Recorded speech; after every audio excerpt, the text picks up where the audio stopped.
Hi guys, this is Steph. I wanted to give you a overview of my Dillon Super 1050.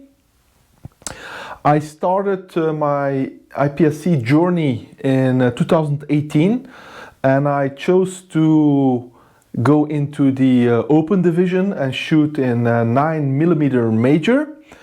Sadly enough, it's very difficult to get your hands on 9mm factory ammunition, or it's very expensive.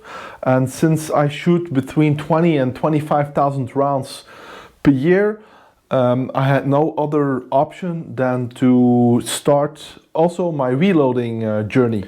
Why did I go for the Super 1050?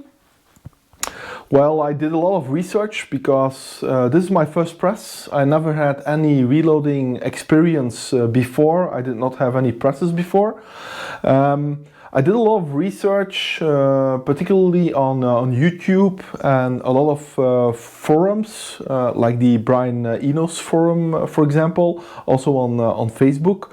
So I really reviewed the different types of presses that exist, the single stage presses, the progressive presses, and the different types that existed. I also started to develop my list of preferences, and very soon thereafter I opted for a progressive press because I'm only reloading 9mm majors, so I want to push them out in a fast manner. I researched the different progressive presses that existed, different brands, the different types that existed, and my eye fell very soon on the Dillon Super 1050. And I have this press since mid 2018. I wanted to discuss a couple of modifications and upgrades that I did to the press, starting with the handlebar. This is an ergonomic handlebar with the roller handle incorporated to it. I also modified and changed the locking rings. I removed the standard Dillon ones and I've upgraded to the Armarov lockable rings. I've added a 45 case on top of the primer rod to add a little more weight. I've added a powder bar knob, a double alpha powder bar knob. I've added, that's a hack I learned, added a couple of rubber bands to make sure that the bar is returned to its zero position. I've also added a double alpha magnetic powder check system.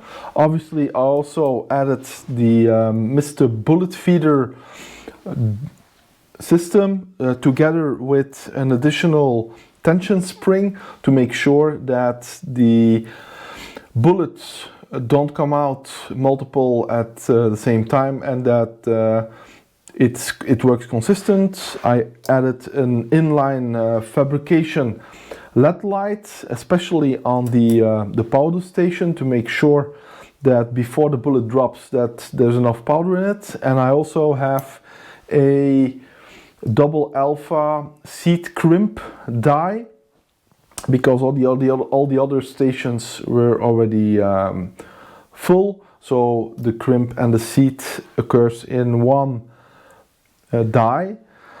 I also added, based on a hack I saw on YouTube, I added electrical strips on next to the plate to limit, not prevent, but to limit the amount of movement and powder spill. Actually drilled 2 holes in the rounds drop once everything is finished, so that the box doesn't slide off anymore, doesn't move, and it stays fixed. For those who are interested, I'll add the links to the different components in my description below. What are the likes? The likes are the number of stations, which gives me the flexibility I need, and the number of and the types of devices I've added. Everything is on the downstroke. Everything is on the downstroke, which I like a lot too. The mechanical aspects, I did actually remove the ratchet at the rear because it was causing malfunctions in the press. So again, researched forums and YouTube, and actually saw that it doesn't really hinder the operation of the press, so I actually removed the ratchet at the back. And I also like the fact that here in Europe, Double Alpha is the distributor for Dillon, together with a couple of others, but it's very easy to actually get spare parts in the event something breaks, and or if I want to upgrade the Super 1050 more towards the future. What are the dislikes? The dislikes is, well, the price. It's not the cheapest Dillon press out there. Another thing I don't like is that, contrary to other Dillon presses, there's no lifetime warranty on the Super 1050, so that's a pity, because that's a big advantage.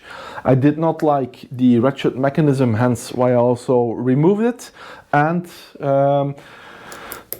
the powder spillage onto the plate is also a slight pain in the.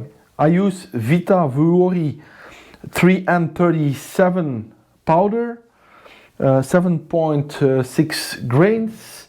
I have a brass case, Cellier and Below. I also have Cellier and Below small pistol primers, and I have a 123 grain bullet from the brand Loss.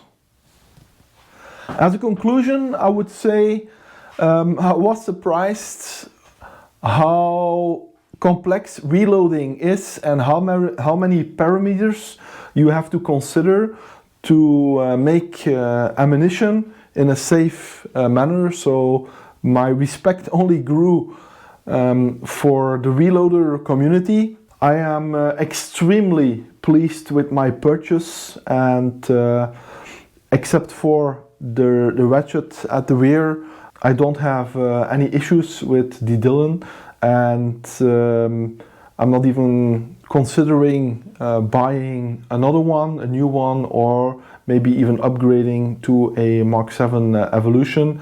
So this is gonna be with me hopefully for many